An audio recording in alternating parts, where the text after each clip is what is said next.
I would like to call to order the Wednesday, May 15, 2024 Cedarburg School Board meeting. This is a regular meeting of the Cedarburg School Board. It is a public meeting. Prior notices have been placed in the district and additional copies were forwarded to the city and the town of Cedarburg, as well as the News Graphic and Milwaukee Journal Sentinel. Please join me for the Pledge of Allegiance. I pledge allegiance to the flag of the United States of America and to the republic for which it stands, one nation, under God, indivisible, with liberty and justice for all. All right, the first item on the agenda is the school board committee structure and special assignments. Those were circulated earlier. And basically, things are going well. I just kept things the way they are and substituted Dr. Savaji for myself on the curriculum committee because he only had one other committee assignment. So I think we take a motion on that. I would like to make a motion to change the negotiations committee to include all school board members and not just 3 with an alternate. I'll second it. I'm not even sure if that's something we can do, but let's see where that goes. I got a motion and a second. Any discussion? My reasoning is that all school board members participate in, for example, closed sessions for negotiations. A lot of the directives for negotiations comes out of personnel and finance. Essentially, with how negotiations has operated, it's just been that is the group of people chosen to deliver whatever negotiation it is, and that there really is not much decision making to be made. And I think because we have had school board members be part of all of the negotiations process, it only makes sense that all school board members are included on the negotiations committee. All right, I guess I've never heard of that being the case anywhere as far as their, I've never entertained such even a thought of that. I believe it's a best practice to do what we're doing. Every board member does get to vote at the board meeting, but we have a motion and a second. I would add that just in looking at our policies regarding committees, there's nothing that says we can't do this. I don't have much more to add to what Ms. Erickson shared. What I would say is, as far as one individual's input of things going well, I think that is subjective. I didn't request to serve on negotiations in my first year here, nor did I request to serve on negotiations this term. So from my perspective, it's a committee that delivers a message. There's not really any kind of back and forthness. The work, the largesse of the work is done at that PNF, those PNF meetings and closed sessions. And so I don't see any reason why we can't do this from a policy perspective, and I think it would be helpful. And I think it might lead to some scheduling issues too. But anyway, all in favor? Aye. Aye. Can I have more discussion? Yeah. Oh, sorry. Yeah, I'm sorry. I thought you guys. Okay, go ahead. Would there be any issue with all of us being present and voting, and it would have to be public? It has to be publicly noticed anyways, that there's a committee meeting, so there wouldn't be any issues with all of us being there. It would be noticed just like any other committee meeting. And I think if we're going to be making these decisions as a board, this needs to be delivered as a board, and not just a chosen few, and for example, that's a committee that I am on, and I make no decisions regarding that. And I think limiting who's on that committee also then lends the ability to limit what other committees people serve on, and that is an issue. As a board member, I feel like I can make my opinion known as a board member when the topics come to the full board, as they do for all other committees, and as a board member, we are all welcome to attend and speak up and ask questions at any committee meeting, whether we are a listed member or not. So I favor the current plan that Dave suggested. Anything further? Okay, so we had, all in favor? Of the motion? Yes. Aye. Opposed? Nay? Nay. So that motion does not pass. It goes down 5-2. Do I have a motion on the, I'll make a motion regarding the school board committees for curriculum. For the motion would be to switch out Kate Erickson as first alternate to be a member on that committee, and for Dr. Szilagyi to be the first alternate on that one. I will second. anything else? All in Is it- favor? you mean- Are you saying, when you say anything else, are you saying, Discussion. Discussion. yeah, okay. So Is I there any apologize. This meeting has a lot on it, so I'm doing my best here. In regards to my why for this, previously when we had a former board member on this committee, that board member left, and the individual that was listed as first alternate moved up into that committee. This past year, Kate Erickson was listed as first alternate, and so it is my view that she should be bumped up to being a member on that curriculum committee. In regards to, we have 2 educators on our board. We have 1 educator who has attended almost all the meetings, has read the curriculum, has shared their input on several occasions, and I feel it would be a very good fit moving forward for that committee. I would agree. I don't see, how we moved from moving up the first alternate in the past to now skipping over the first alternate and moving up the second, if there's a justification for that, going away from precedent. Well, so here's the thing. Under our policies, the board president doesn't need to get approval for the committee assignments. But as a matter of tradition, we've always done that. So here we are doing it. In the years that I've been on the board, I have never heard anybody publicly complain or contest the committee assignments. What we normally had done is take your committee assignments, do your best work, and work for the benefit of the district. I can speak for myself. I've been on committees I didn't want to be on, but that's just the way we did things. That was our tradition. So if we're going to continue to do that, what we had done in the past is people would basically vote on it. It was out of a not a need, but out of a sense of tradition. So as president, you are bucking the tradition of moving the first alternate up as was done in the past, correct? I have no idea. Is there any more discussion?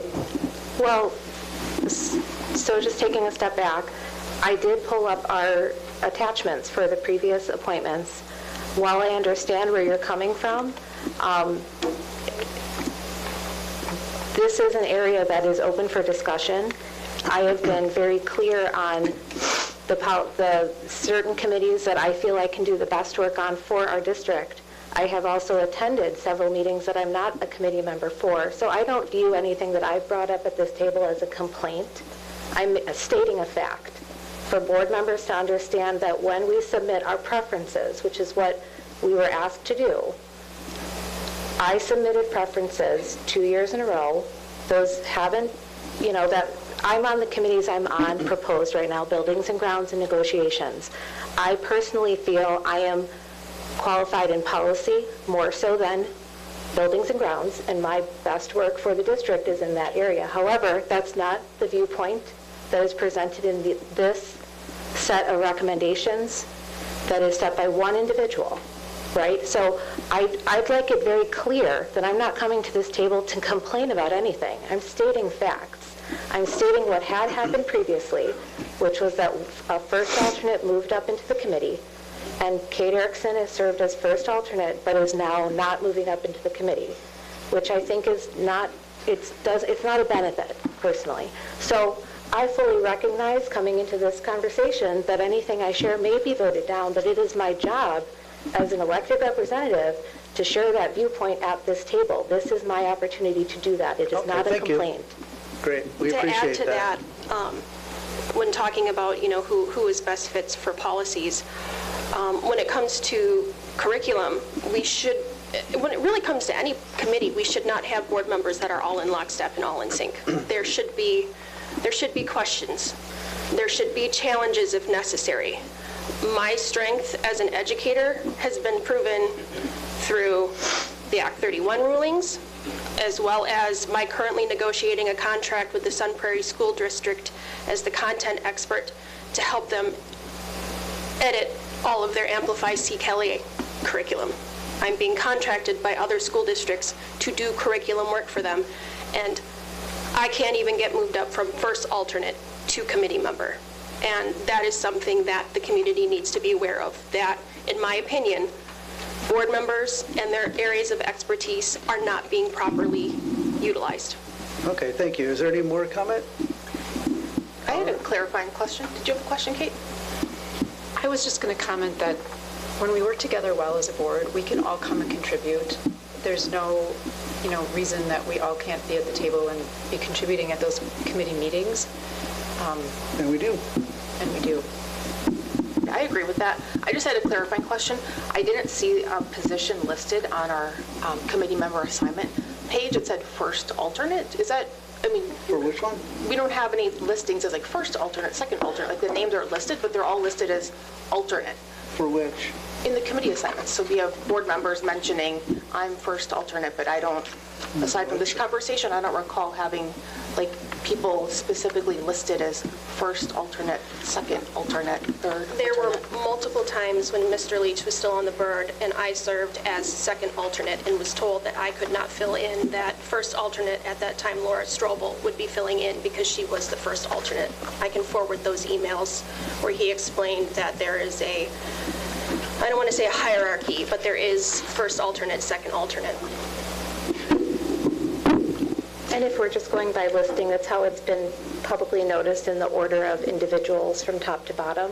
So for what it's worth, that's what I'm basing it off of when we were going back, thinking through these meetings, and hence my original motion.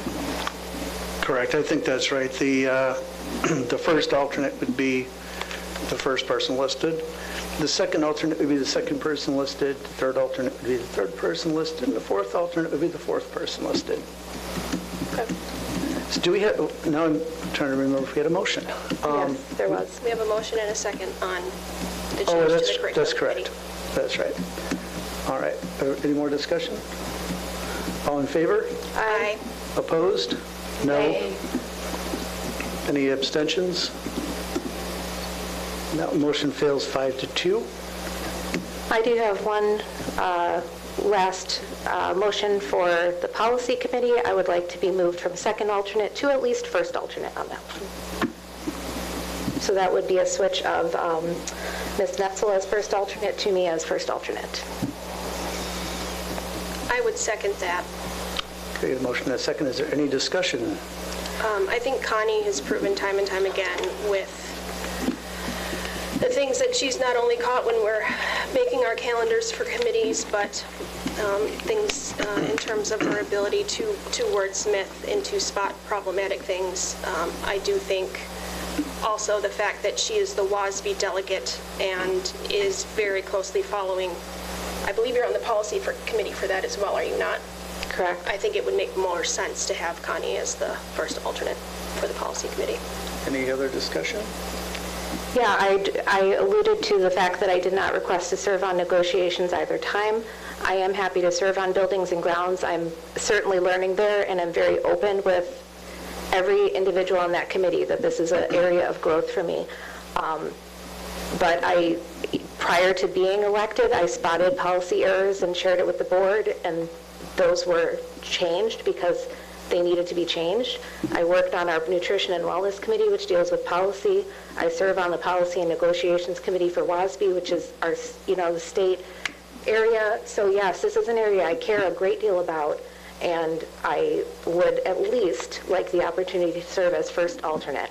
I'm not asking to even serve on the committee because I feel our table isn't open to that, but I would at least like to be first alternate. Any further discussion? All in favor? Aye. Opposed? No. Nay. That motion fails 2-5. And I'm still looking for a motion on the assignments as presented. I would make a motion to approve the assignments as presented. I'll second. Motion and a second. Is there discussion?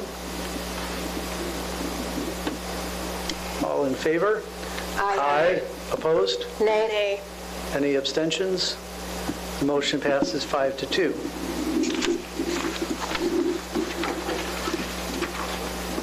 Next, we have recognitions, state proclamations. Laura Strobel. The state of Wisconsin has declared the following proclamations. May 3rd is School Lunch Hero Day. May 5th through 11th is Children's Mental Health Week. And May 6th through 10th is Teacher Appreciation Week. And all proclamations are available on the District Board Docs webpage. Thank you. School lunch hero, is that like the sandwich or like a hero? I think it's those who served in there. Oh, okay, that makes sense, all right.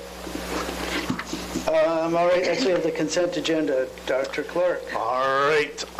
With regards to the consent agenda, board members, I ask that you approve the minutes from the regular board meeting on April 22nd, 2024. The budget and finance report, which includes the summary of account, check register, check detail, and credit card transactions, and the personnel report. Mr. DeRosa, Director of Human Resources, will provide a brief overview of the personnel report. Thank you, Dr. Clark. Good evening, everyone. This evening, we are seeking board approval on 3 resignations: Rachel Stein from CHS, Ashley Brugger, and Robin Flagg from Webster, and approval for the hire of Maggie Scheel at CHS.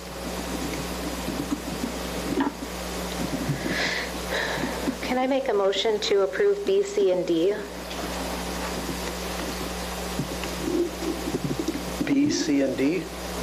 Correct, the budget and finance report, personnel report, and I'm sorry, B and C. Thank you. So a motion to approve B and C.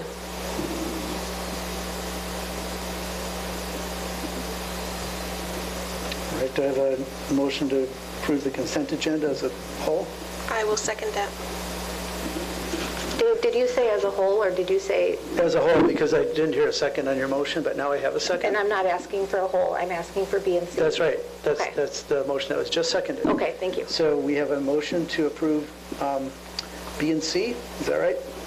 And a second? Any discussion? Yeah, I'd like to separate A out, which is our minutes. So I anticipate a vote on that one as well, but I thought it would be easier and quicker to do it this way. I don't think it's turning out that way, but my hope was for that to be the case.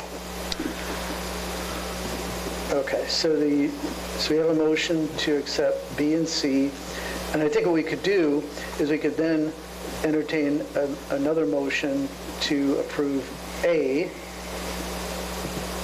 and that would cover the whole consent agenda, right, Dr. Clark? Mm-hmm. Yep, okay. So we've got a motion and a second. Is there any discussion? All in favor? Aye. Any opposed? Any abstentions? That motion passes unanimously.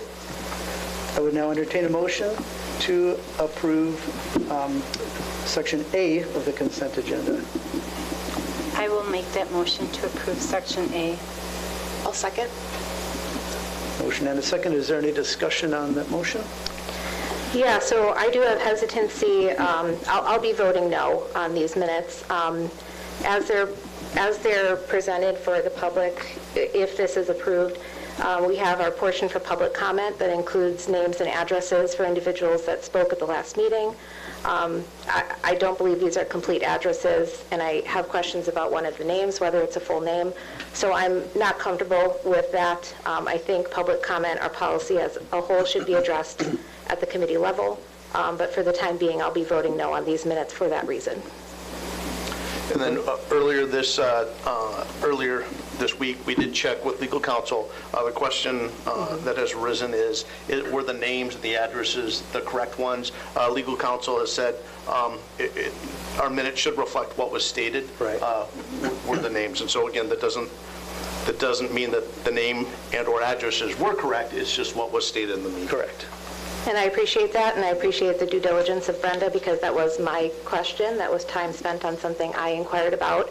And I recognize I have the option to take counsel and say, yep, it's fine, it's good as is. I'm not exercising that option because I feel the policy as a whole should be looked at, and this is my way of making that clear. Okay. So thank you. We've got a motion. We have a second too, don't we? Any more discussion? I just have one thing to add. So on that topic, members of the public who are attending can decide to give public comment like during that meeting, and we don't do any types of like live checks or auditing of people's addresses as they come up here. So it makes sense to me why legal counsel would say put in the minutes the names and addresses as given. So I support approving the minutes. Right, we're supposed to record what was stated, which we did. And again, to reiterate, I understand that, and I respect the votes of other individuals at this table. Should you choose to approve it as is, I am exercising my option not to do that. Okay. Motion and a second. Any further discussion? All in favor? Aye. Any opposed? Nay. Any abstentions? That motion passes 6-1. So I think that got us through the consent agenda, didn't it, Dr. Clark? It did. So now we go to the superintendent's report, and that is you again. It is me. I'll be quick. But as of today, there are exactly 3 weeks left of school in the 2023-24 school year. Hard to believe that the school year is almost over. Our seniors have 11 days, 11 school days, and they'll be walking across the stage in 18 days. Again, as I stated last year, excited to welcome the class of 2024 and see them graduate, and know that they will have a great next step in their lives. So looking forward to that, and congratulations, Bulldogs. Excellent. All right, so now we come upon the public comment. And I noticed there were some folks who signed up for public comment. We have 3 people signed up. Is there anyone else who would be making public comment tonight? I've got Terry Schwab, Hannah McLone, and Katie Kolakowski. Okay, so we have a few, so good. All right. So I will, first call the first person, who is Terry Schwab. And as Terry Schwab approaches, I will read the disclaimer. Any district staff member, district resident, parent of a district student, or student enrolled in a district may comment during the public comment section portion of a meeting per board policy 0167.3. For this meeting, the community may address the board during public comment section of the meeting regarding topics within the legitimate jurisdiction of the board. Individuals making public comments are reminded that they are not immune from legal consequences relating to their speech. This includes, but is not limited to, liability for speech that is contrary to the privacy, reputational, or due process rights of others, such as defamation or making false claims. Make your comments to the board and not to any individuals in the audience. As this is a public meeting, it is expected that everyone in attendance will conduct themselves in a respectful and courteous manner that models appropriate behavior for our students. Speech or conduct that is threatening or disruptive is prohibited. In accordance with School Board Policy 0167.3, comments by an individual speaker shall not exceed 3 minutes in duration. When you approach the microphone, please state your name and address for the record. Please state the topic upon which you will be commenting. If you are under the age of 18 or are a student in the Cedarburg schools, please only state your first name. As a reminder, this meeting is being recorded and will be posted on the district's website. And you'll see the timers up on the screen. I believe Ms. Ms. Routh is going to be monitoring the clock. Okay. Hello, my name is Terry Schwab, and my address is W75 and 824 Tower Avenue in Cedarburg. I'm here tonight to address the board as a longtime resident of Cedarburg who has 2 recent CSD grads, a district teacher for over 25 years, and the president of the Cedarburg Education Association. In today's agenda, I see that the administration has proposed and budgeted for a full 4.12% for the supplemental portion of teacher compensation. Recognizing that a teacher's total salary compromises both a base and a supplemental component, receiving a CPI increase solely on a base doesn't necessarily translate to a total salary increase. To ensure that a teacher's earnings remain whole and that the purchasing power of every dollar earned keeps pace with inflation, both components, base and supplemental, need to receive a 4.12% increase in the 2024-2025 budget. And I appreciate that the administration is recognizing that. Given what I witnessed, though, at last week's P&F meeting, I am concerned, however, that there are members of the board that do not understand the importance of providing teachers the full cost of living increase on both base and supplemental components. In addition, I am extremely disappointed in the decision to reduce the teacher strategic compensation plan from $200,000 down to $50,000. This leaves very little incentive for teachers who work so hard for a distinguished rating if the most they can receive is a $300 bonus. Our district recently moved its way up in the standings for compensation among the neighboring districts and is currently in about the middle. I can only imagine how our standings will plummet if teachers do not receive a full 4.12% increase in conjunction with the reduced bonuses. These decisions ultimately will impact the quality of teachers we retain and hire. Cedarburg will not be seen as a destination district for educators, and that will have rippling effects. The district's budget should not solely be balanced on the backs of teachers. Instead, the board should look at using some of the Fund 10 monies to help balance the budget and pay for one-time occurring costs, like the ELA adoption, since the Fund 10 balance is currently at $10 million, which equates to a balance of 26.4% of unspent operating expenditures. In addition, the board should also look at reducing the $500,000 some of the board are insisting on putting in the Fund 46 account for this year, as the balance of over $1.6 million is expected to be in the fund by the end of this year. If the Fund 46 estimates and projections actually turn into true expenditures, then maybe the board needs to look to the community to help out, rather than continuing to take from teacher compensation to balance the budget. We are in the job of educating children, and if you want Cedarburg to stay as one of the top performing schools, the board's priorities should be on the people who help get us there, the teachers. Thank you. Thank you. We next have Hannah McLone.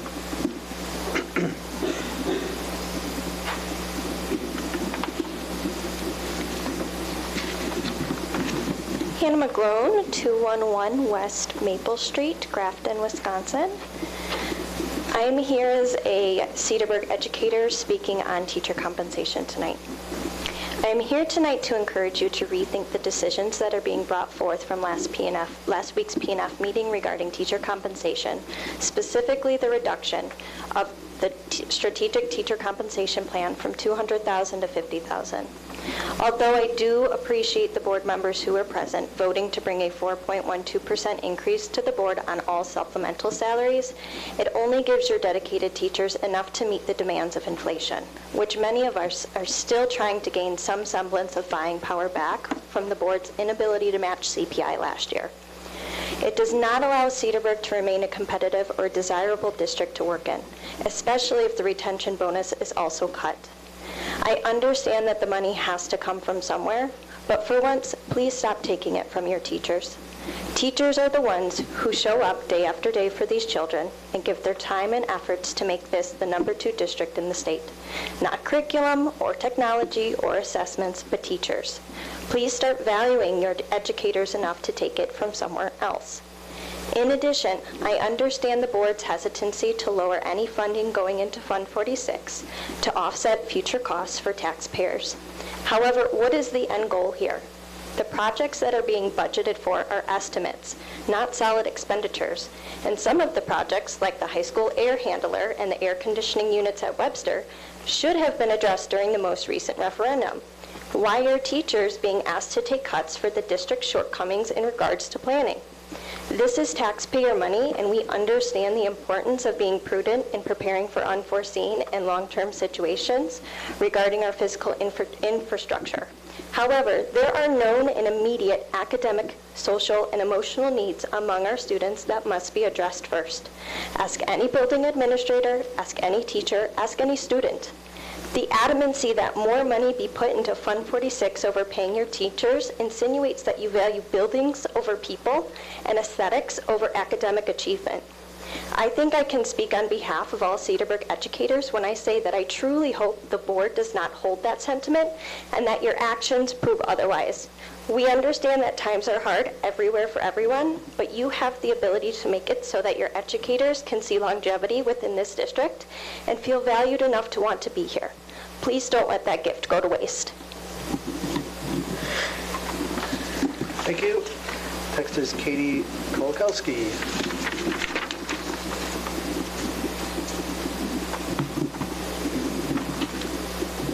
Katie Kolakowski, W65N374 West Lawn Avenue, Cedarburg, Wisconsin. Thank you for the opportunity to speak tonight. I am a second grade teacher here at Thorson for the last 14 years. I'm a Cedarburg resident and have been my entire life. And I'm a mom of 2 West Lawn elementary students. I'm here tonight, just like our former speakers, to address the agenda item pertaining to our teacher comp plan. When I think back to my time here at Cedarburg, I think of my teachers. Number one, that is what you think of first. And that is what our students think of. So the most recent conversation I had with my first grader was, are you excited for summer? Absolutely, but I'm really sad. Why? I'm gonna miss my teacher. She's the best part of my day. But guess what? She said that last year. Sorry, teachers. She said that the year before. 4K, kindergarten, first grade. That doesn't mean she loves one more than the other. That means she loves them all. They make an impact on her every single day. That's why we're here, to make an impact. So when we're thinking about being a taxpayer, I am a taxpayer, and I would like our money to be looking at it being balanced, not just taken from our teachers. At the most recent PNF meeting, there was discussion around what other solutions do we have. And some board members did bring other solutions. And I do believe that there are some solutions that we can look at that does not take directly from our teachers as much as it will be.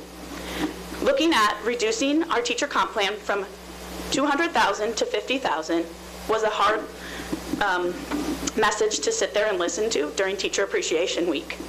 Also, I'm hopeful that in addition to the approval of the 4.12% of the supplemental pay, which we appreciate, that we're looking at how we can do that for the base as well. As an educator, I am concerned. I've been here for 14 years. I'm concerned about my fellow educators leaving this district. They are the people who inspire me. They are the people that make us a top district. It's not the buildings. And I understand that you need to be fiscally responsible. I get that. But I do think that there are other solutions. And I think we need to start considering where else can we look at our budget and how can we plan so that we're not taking from our educators. Thank you. Thank you. That's the people who are signed up. And who else do we have? All right.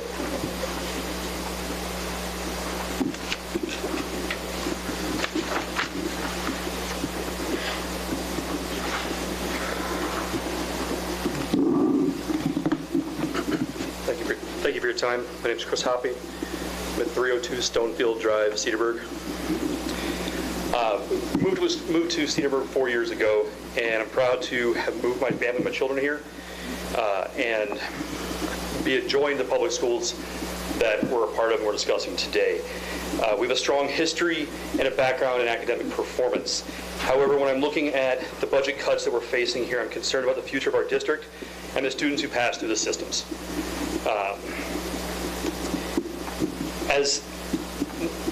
As I look at hiring and building my teams at work, compensation is a major part of them.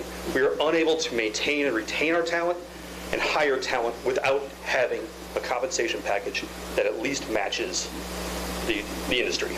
And if we continue to gut that, I wouldn't blame any of our teachers here for leaving and removing opportunities opportunities from the future of our children. It'll also remove the types of people who are going to move here and raise our taxes, raise our tax value and income, and ultimately, I think it's short-sighted. It's short-sighted. It robs our kids of our opportunities in the future, and frankly, I think it's bordering unethical. Thank you. Thank you. Thought I saw another hand over there. Yes.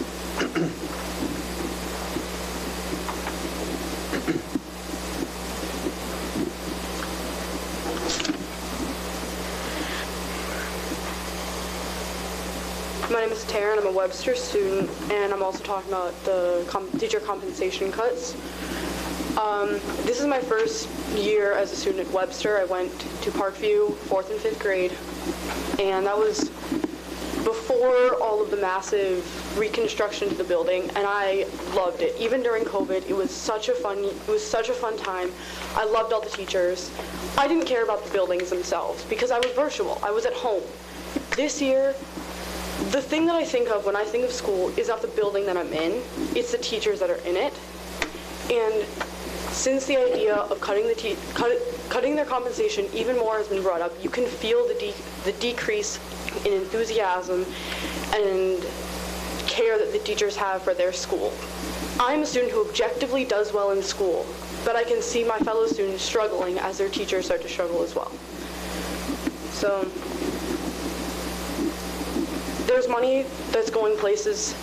It is good that there is compensation being increased to match increased cost of living. It's not enough. Money is going places that it doesn't need to go and missing the mark. Thank you. Thank you. Anyone else?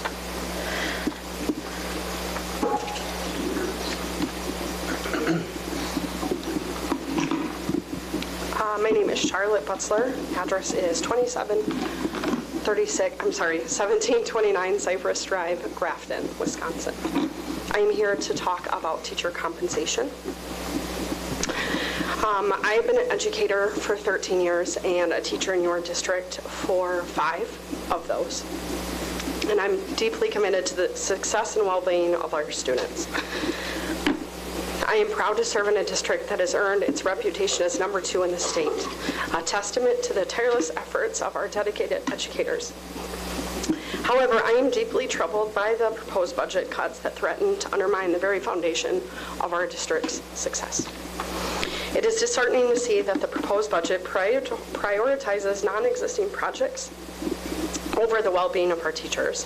While I understand the importance of extracurricular activities and building improvements, I firmly believe that investing in our teachers should be your top priority.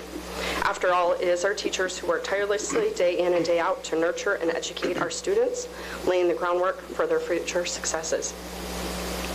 The fact that the community was able to rally together to find $500,000 to fund turf fields speaks volumes about Cedarburg's collective commitment to enhance our students' experiences and overall improvements. As educators, we pour our hearts and souls into our work, often going above and beyond the call of duty to support the teachers' academic and emotional growth. Cutting our compensation not only undermines the incredible dedication and hard work that we put into our profession. Furthermore, slashing teachers' supplemental pay will undoubtedly have far-reaching consequences for your district, and I'm not sure how the school board intends to attract and retain teachers. I implore you to reconsider the proposed budget cuts and to get creative to not cut teacher compensation, supplemental pay, and explore alternative options that prioritize investing in your educators. Our teachers are the blood, sweat, and tears of this district, and we owe it to them and our students to ensure that they're supported and valued. Thank you. Thank you. Anyone else there? Oh.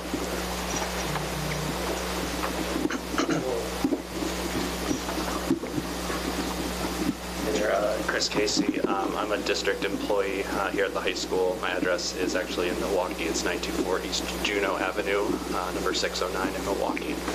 I'm actually just going to simply read an email from our prior superintendent regarding the compensation plan. This was sent shortly before COVID in the year 2019. I'm thrilled to share that the Cedarburg School Board has authorized prioritizing $200,000 from the district's regular operating budget to teacher salaries each of the next 3 years. Given how Wisconsin public schools are funded and the limited capacity within our budget, that is a significant commitment. This 3-year commitment will serve as a foundation for the future investigation and efforts to competitively compensate our valued educators. Considering the unprecedented movement of veteran teachers, the mobility of teachers in the first 5 years, the scarcity of teacher candidates in many areas, and the fact that other districts have passed operational referendums, competition for teachers has reached levels not seen before. In order to attract and retain quality educators, every effort will be made to distribute the prioritized funds in a way that virtually impacts virtually every teacher while addressing internal equity and market influences. Thank you. Thank you.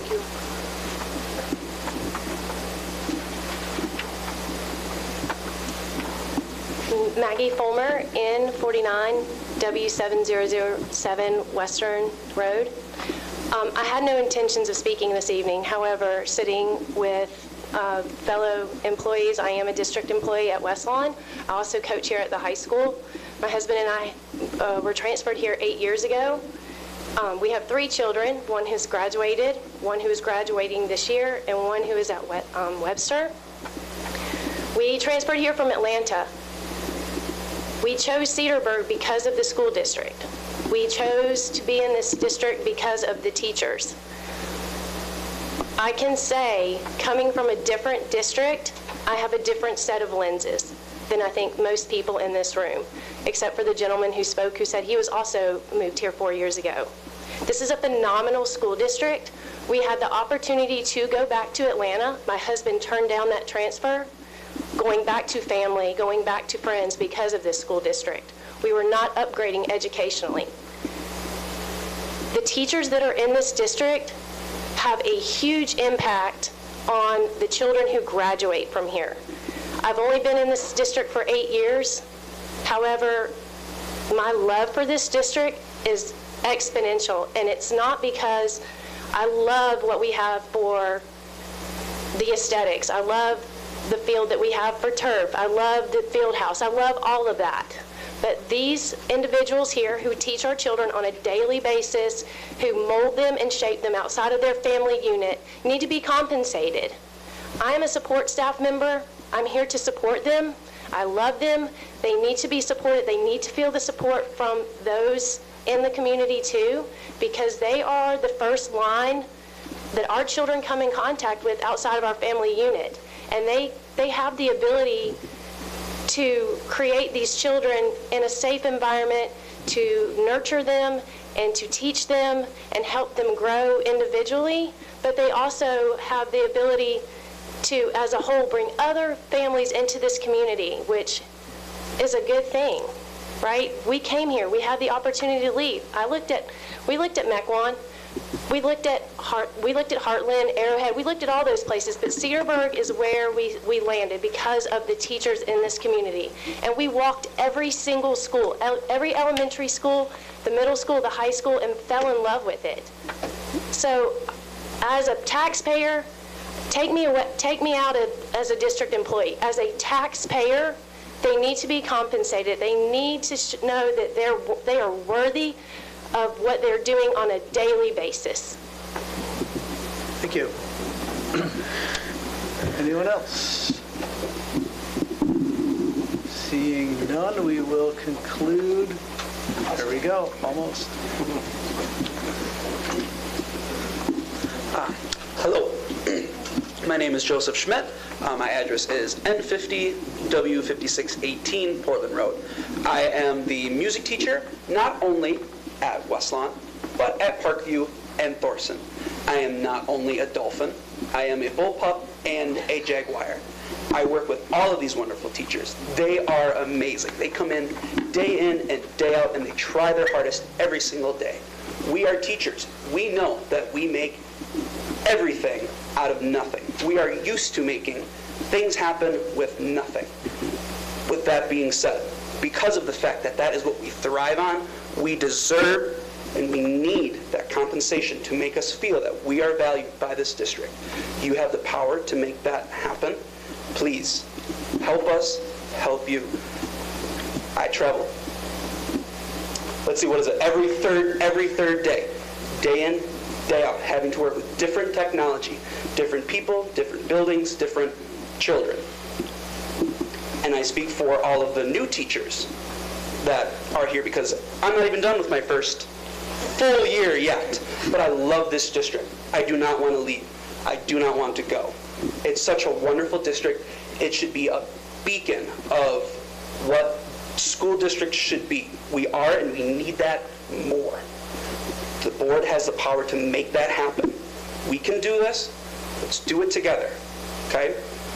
Like we tell our students every single day, make the right choice. Thank you. Thank you. Thank you. So Mr. Schmidt, just under the wire, anyone else? Going once, twice, 3 times. Okay, I'm going to close the public comment section. That will lead us to recommendations. Dr. Clark. All right, this evening we will be presenting 6 recommendations to the board. The first recommendation is for the board to approve the updates to policy 5460, the graduation requirements. This is the second reading of this policy. As a quick little overview, 2 major changes. One was with the, and I'm drawing a blank on the act, but the requirement to start teaching personal financial literacy to all students starting with the graduating class of 2028. Needed to put that in there. Likewise, our current students will need to have 9 elective credits, although the class of 2028 will need 8.5 credits. Second thing that was discussed at last meeting was the removal of in the graduation activities and ceremony of the statement and/or for non-payment of fees, and that's related to a student may be denied participation in graduation. So we're looking for an approval of the updates to the policy. I would make a motion to approve. I'll second. Got a motion and a second. Is there any discussion? Do you know how many times in the last 5 years a student has been denied graduation for non-payment of fees? I do not know for the 5 years, but for the time that Casey Bowe has been here, that has never occurred. Can you think of any example of why the district may possibly want to keep that in? It does give the high school principal a little bit of leverage in terms of the conversation to, for some families that can pay that have chosen not to pay. So it is an opportunity, it is a tool that has been used to try and get families to pay their fees. And I guess in response, we are so tight as a district, every dollar is valuable. And I guess I do take issue since I am concerned since, if we have a family that's able to pay their fees and decides not to, everyone else or the district is, that money has to come from somewhere. And if it's not a tool that's used on a frequent basis, it sounds like it may just only be special circumstances. I guess I oppose taking that out. I think we should be able to have the ability to use it if there is an instance where there's a family who can afford to pay their fees and will not. So that's my thought. In response to that, it is the guardian's responsibility to pay the fees. In my opinion, to punish a student and remove them from a once-in-a-lifetime opportunity because of the actions of parents or guardians is absolutely unacceptable. Yeah, I can see the reasoning if there are disciplinary issues and the student has, it's very easy to delineate that they have brought this on themselves through whatever type of disciplinary issues, but I do not think that whether it's choosing not to pay, the inability to pay, we are dealing with minors, and they should not be held responsible and should be allowed to participate in graduation activities. My understanding of the language is that this wouldn't be a mandatory thing. It says a student may be denied, not will be. So I'm guessing that the if the language was to remain, that, I assume it's a principal, whoever is making the decision would be able to take that into account and would not have to deny participation. Well, the argument could then be made that because there is no remembrance in recent or past history that this has ever been an option exercise, there's no necessary reason to include the language unless that's the type of message we want to send. I seem to recall from the previous meeting in the discussion portion, and fellow board members, feel free to correct me if I'm mistaken on this, but there was a suggestion that potentially the diploma itself wouldn't be given to students until those fees were paid. So from my perspective, it's not that you just don't get the money. It's very much in relation to the ceremony itself. I do agree that the word may has the same, I take it as you take it, Dave. May is different than will. So I do understand that perspective. However, from just looking at this policy as it relates to a student specifically, and the ceremony and activities, excuse me, my computer went blank there, that we don't, it is sending a poor message through our policies with this language of and/or for non-payment of fees. I don't think it's reasonable for us as board members to understand why someone does or doesn't pay certain fees at certain times. And removing this language, I think, is helpful for everyone, which is where I'm at. While this is not part of the proposal, I just want to make the clarification. It's actually illegal to withhold the diploma. That's against state statute. So that we would never do that. I've never thought about doing that or anything. Just want to make sure that that's clear. Okay. Thank you for the clarification. I appreciate it, which is why I preface this by saying, if anyone recalls differently, from my understanding, we're not just not getting fees. Yeah. So would you want to make a motion, Laura, to approve it as presented, but putting that language back in? Yes, I will make that motion. So Laura's motion is to approve this, gosh, I can't get the number here. I used to different kind of keyboard.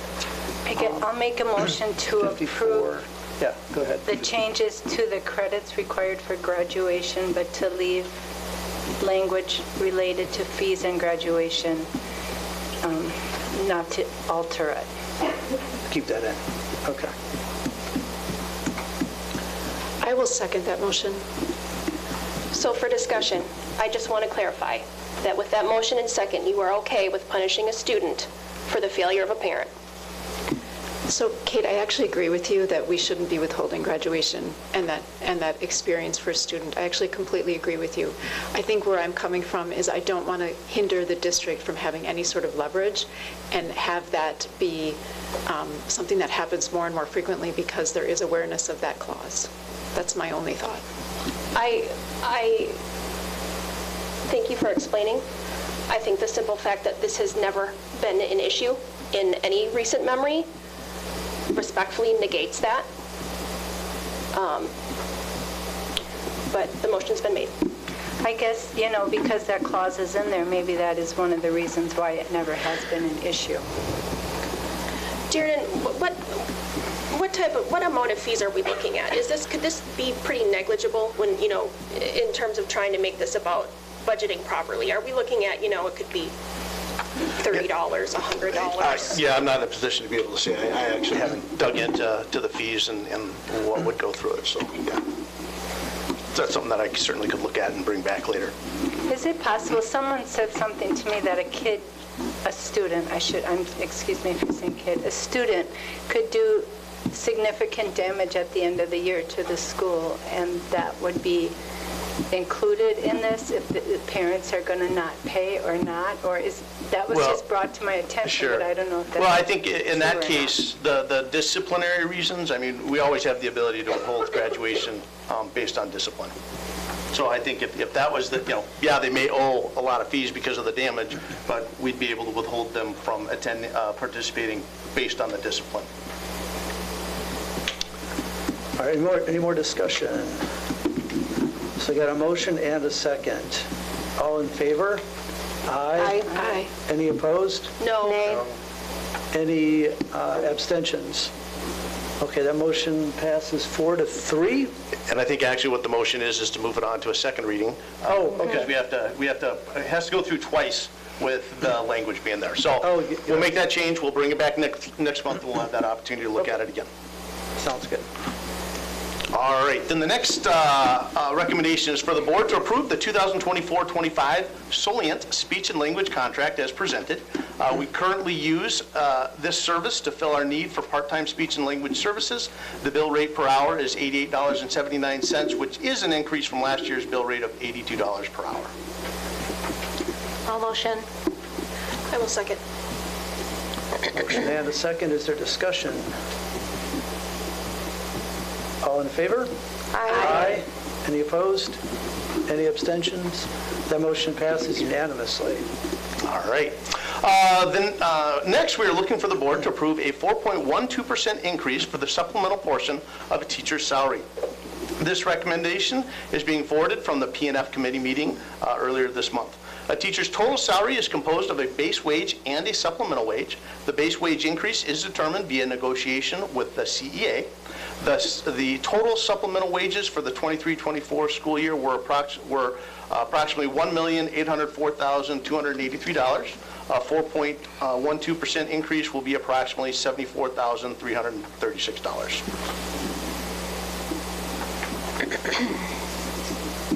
So this was discussed at P&F over the last several, I guess it's part of the budget. It's been correct. Kind of discussed over several. I wasn't at the last meeting, but I know we're struggling very hard to make sure that we can do everything we possibly can for educators. So I think we were able to land on the CPI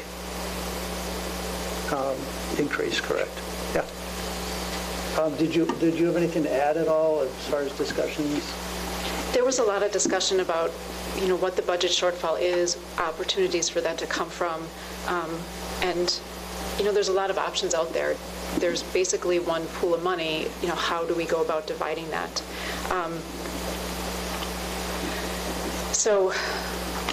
And we can discuss that further tonight, but the motion that was made was to go ahead and approve the 4.12 for the supplemental. And a lot of that came from just some feedback we got in January and December this past year, where it is very clear that the CPI increase is something that's very important to the teachers. And so knowing that may force cuts in some other areas, this was something that the committee felt was important to bring forward.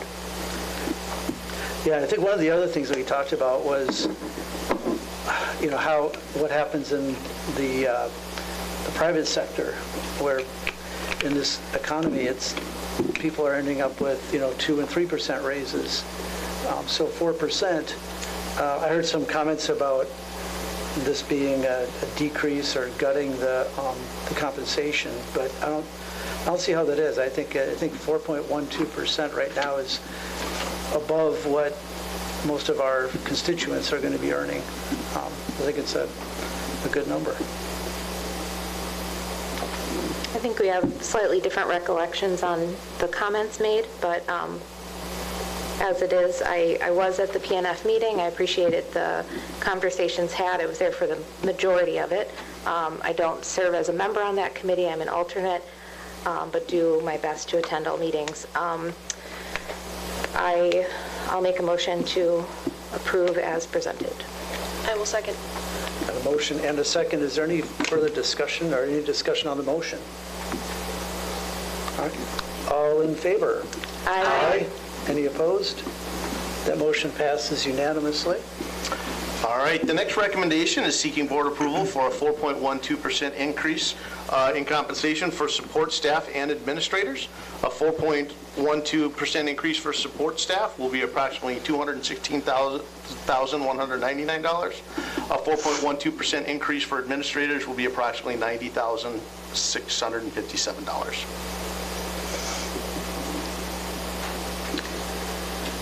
So a lot of the discussion we had really encompassed both of these. And so I don't have a lot more to report on that, on this one separately. I'll go ahead and make a motion to approve this as presented. I will second that. We have a motion and a second. Is there discussion? All in favor? Aye. Any opposed? Any abstentions? The motion passes unanimously. All right, the next recommendation is seeking the board to approve an allocation of $50,000 for the district's teacher strategic compensation plan. This was discussed at the last PNF meeting and forwarded to the full board for approval. I would like to make a motion to increase that $50,000 amount back to $200,000. I'll second. Okay, we have a motion and a second. Is there any discussion? I'm assuming this was discussed it was discussed at a lot of the PNF meetings that I attend, or a few of them that I attended anyway, but I'm assuming it was covered in pretty good detail last time. The question I think we asked that question a few times and worked through various options, but I'm not the chair of the committee. I don't even know if I was on the committee. I don't think I am. No, so one of the reasons that motion was made was looking at the budget and how do we balance the budget. And so where would you get the $150,000 from? That's not the conversation. The conversation is increasing to $200,000. So I left for about 10 minutes to watch my daughter perform in the 7th grade portion of the Webster Choir concert. So I left, and that was the portion that was carried out. Had I been at the meeting, there is absolutely no way that I would have agreed to a reduction from $200,000 to $50,000. One of the things that is consistently being said in board meetings is that we want to compensate our teachers based off of their skill set and their merit and essentially, pay for performance. You cannot claim that is a priority if you are reducing this compensation package from $200,000 to $50,000. Personally, I think it is absolutely insulting. What teacher is going to want to push for that highest level when the most you would be making would be, I believe it's what, 300 or 350 as proposed?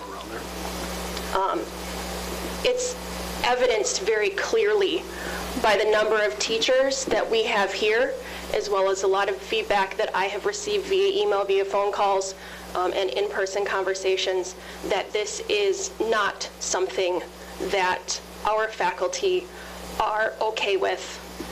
And if we are going to claim that we want to appropriately compensate our teachers for their performance, I don't see how that's possible with this reduction from $200,000 to $50,000. I think it is completely inappropriate for our faculty to be expected to take the hit 2 years in a row to balance the budget. And if we want to have the hope of retaining the staff that have pushed us to that #2 spot in the state, they have to be appropriately compensated. And I honestly think that this reduction from $200,000 to $50,000 is insulting. I think when we discussed this, we still do not have a balanced budget, but this piece was very important to us to maintain, and we discussed, we at least started with the $50,000, so at least we could put something in there beyond the supplemental and the base pay to say we want to give something more. We still, and it's very difficult, I feel, to vote on all these pieces just because they all do interplay. I mean, we can increase this to $200,000, but then we have a bigger budget deficit to deal with. So it's very difficult to vote on all of these separate. So that's why we came up with this base of $50,000 to at least start with something, and we're going to continue to work on that budget. And we do value everyone, and that's, I guess, where the $50,000 came from. It wasn't that we weren't going to increase it. I'm not saying we can, because we still do not have a balanced budget. But that's, I think, if I remember correctly, that's how we kind of came to that $50,000. So Laura, just for clarification, when you were mentioning maintaining this, From my perspective, it isn't maintaining it. It is making a sizable difference in what has been communicated. Quite frankly, that was a big drop. So I don't have more to add necessarily to what Kate shared, but I would just like clarification. When you're saying that the hope of many was to maintain this, in your view, that $50,000 is maintaining this? No, well, we could have just eliminated it together. I mean, all together, and not have it in there and just focus on the base and supplemental wages. Yeah, another option that was considered was keeping that part, the strategic comp portion, but then reducing the guaranteed, the CPI amount. I think we landed here, as Laura said, we've got budgetary challenges, and I know we've asked the question many times in these meetings, what can we do? Where can the money come from? When some board members have said we need to keep or increase the comp even beyond that, okay, where does the money come from? And there's no answer because there's not enough money. Well, I disagree with there being no answer. I know you do. There have been people who have made suggestions on that front. But in any event, I think the other thing is that, and correct me if I'm wrong, Kate, the 50,000 would be approved now, but it's not. If we can find budget money in the budget, we can increase that, and that's. I think that's your goal as chair of the comp committee. I know it's one of mine. Things change in the budget as it goes up and down, and different things change, and maybe we can put that back. We just at this point that's where we are. So, Kate, I agree with you about the pay for performance being important, and if I were, I would actually like to go that route, but I've heard loud and clear from teachers that they really want the CPI guaranteed, and so I felt like that was the best route to go. By taking it down to 50,000 rather than eliminating it, it gives us the opportunity as things come in, and hopefully maybe health insurance will come in lower than we're anticipating. When we have opportunities to put that back, it is important to me to put that back as much as we can. But I think it would be short-sighted to say we have to meet CPI and then go beyond that when we are facing budget shortfalls. So in an ideal world, I would absolutely like to do that. But when I look around me at the districts that have made that commitments, those are the ones who are really struggling right now. And I don't want to see this district facing massive cuts. I think we need to be proactive and be conservative in how we're handling the budget and not make promises we can't fulfill. So along that lines of trying to get creative, then let's value people over things. Let's make sure that this 200,000 is there as it has been, and that we put a lower amount into Fund 46 and whatever we can manage to find other places that will be allocated to Fund 46, so that we are sending the message that we value our faculty over things. Because no matter how much we put into Fund 46, we will always be behind. We will always be behind unless we go to that word we don't like, which is referendum. It's basically bailing out the Titanic with the Dixie Cup. And what we need to do, in my opinion, is prioritize the people who make this engine run, and then look later on to see what extra funds can be put into 46. Yeah, I don't think it's an either-or thing, Kate, because... But unfortunately, it's being made an either-or. Well, that's what you're trying to do, but it's not. It's not an either-or. The budget is there's a limited amount of funds every year, and if we don't fund for Fund 46, and it's not just to make the buildings more beautiful, it's to have air conditioning, fix the roofs, take care of the parking lots, things like that. If we don't budget for that this year and every year, then in a couple of years from now we're going to be stuck in a much worse place than we are here. And what are we going to do then? So we need to take a holistic approach. It's not an either or. We do what we can, and our staff and our students are in the facilities. They use the facilities. They need the roofs. So it's not. I disagree that it's an either or. Then what do we do when we've got well-maintained buildings and poor teacher retention and our state ratings start to drop because we're losing the educators that brought us there in the first place? We're sending a very clear message that we are prioritizing aesthetics in buildings over the people who make these buildings run, over the people who our kids are excited to see every day. And it's obvious, based on who's shown up, that they do not agree with this. See, I disagree and with I think it's a bad precedent for that relationship to be so adversarial. And I would make the argument that, the chance that money would be put into compensation, if it is the $50,000 that's approved, well, we'll find money elsewhere. That wasn't done last year. There wasn't anything extra put into. I mean, the $200,000 is already a reduction from what it had been in the past, which I believe was $350,000 or $300,000. No, it's always been 200,000, and it's never been a guaranteed thing. We vote on it every year. No, it has always been that there is a larger pot in terms of, it's not 300,000. It's not 300,000. The strategic compensation has been 200,000. The performance bonus or the retention bonus was the $300,000. Okay. Either way. So I don't want to interrupt you, and that my goal is to always give everyone the space to speak, so I'm sorry, Kate, if I am interrupting you sooner than intended. But I think it's really important to acknowledge that from my perspective, it is a holistic view in keeping that 200,000, because we're coming off of a year where educators and a large number of our staff did not receive what was hoped for. And we have a room full of individuals. We had 9 speakers. I can't speak for other board members, but I've had calls and emails about this.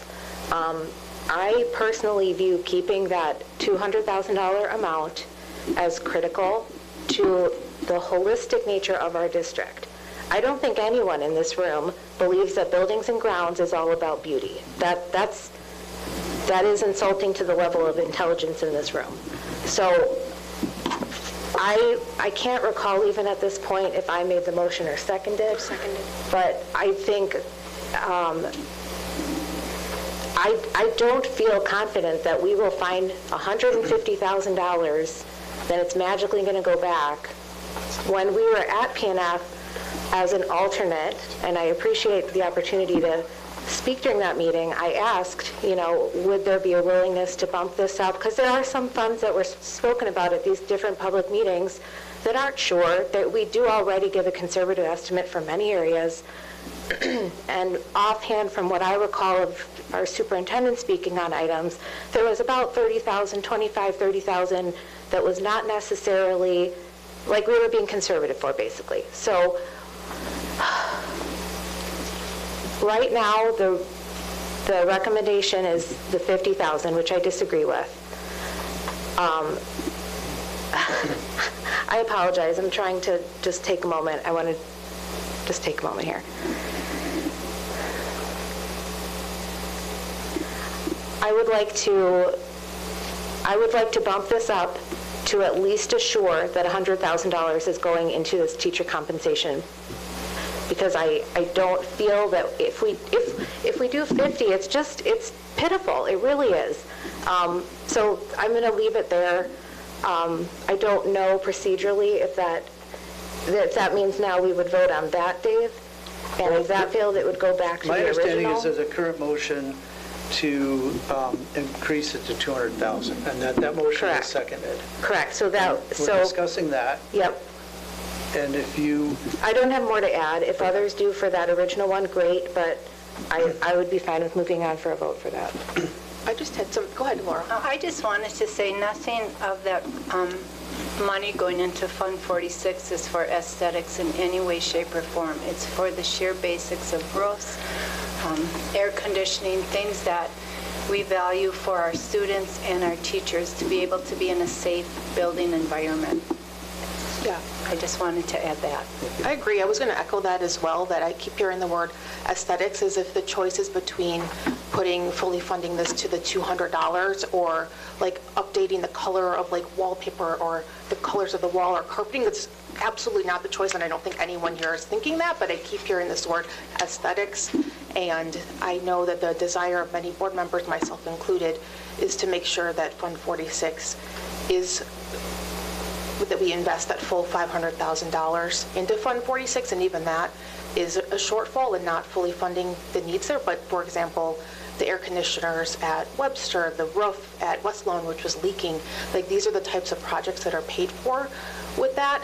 I know that people that I've talked to have zero desire to be asking the taxpayers for another referendum for buildings, and in my opinion, funding that fund is important to avoid doing that.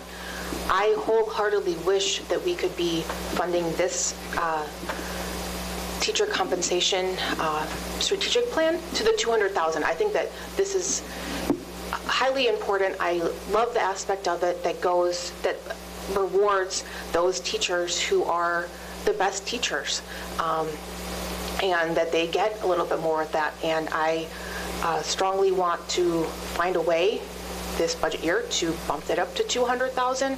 But from talking to Ben Irwin, the business director, and Dr. Clark and Kate on the chair of the committee, that the budget is not going to balance doing full CPI for the supplemental and the base and the full $200,000 like this year. Like, I just don't talk to people in the public sector who are getting a 4.12% raise on their salaries, or the CPI raise from last year. That's just not reality for the majority of taxpayers here in our Cedarburg School District.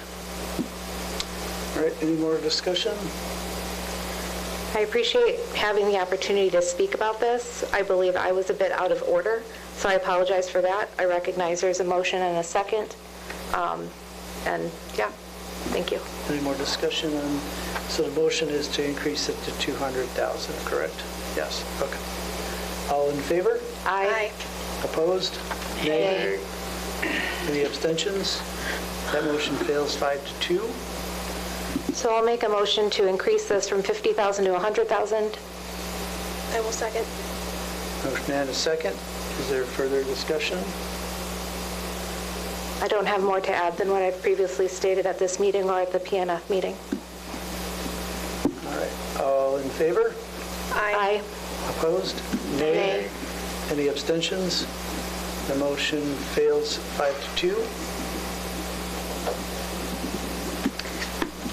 I would make a motion to approve the teacher strategic compensation plan for $50,000 as presented. I'll second. The motion and a second. Is there further discussion?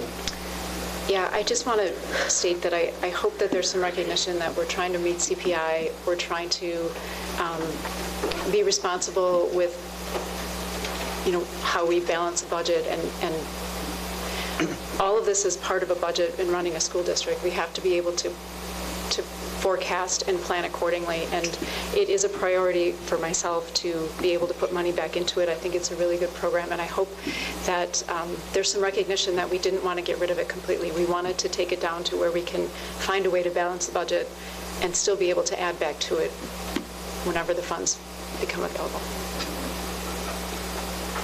All right. Motion and a second. Any more discussion? All in favor? Aye. Any opposed? Nay. Abstention. Any other abstentions? All right. That motion passes 5 to 1 to 1.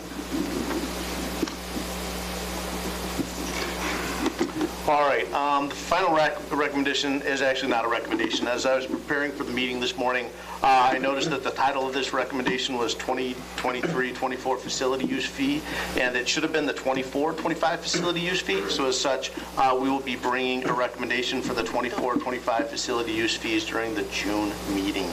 Yeah, and I apologize for not catching that. I should have caught that before I approved the agenda.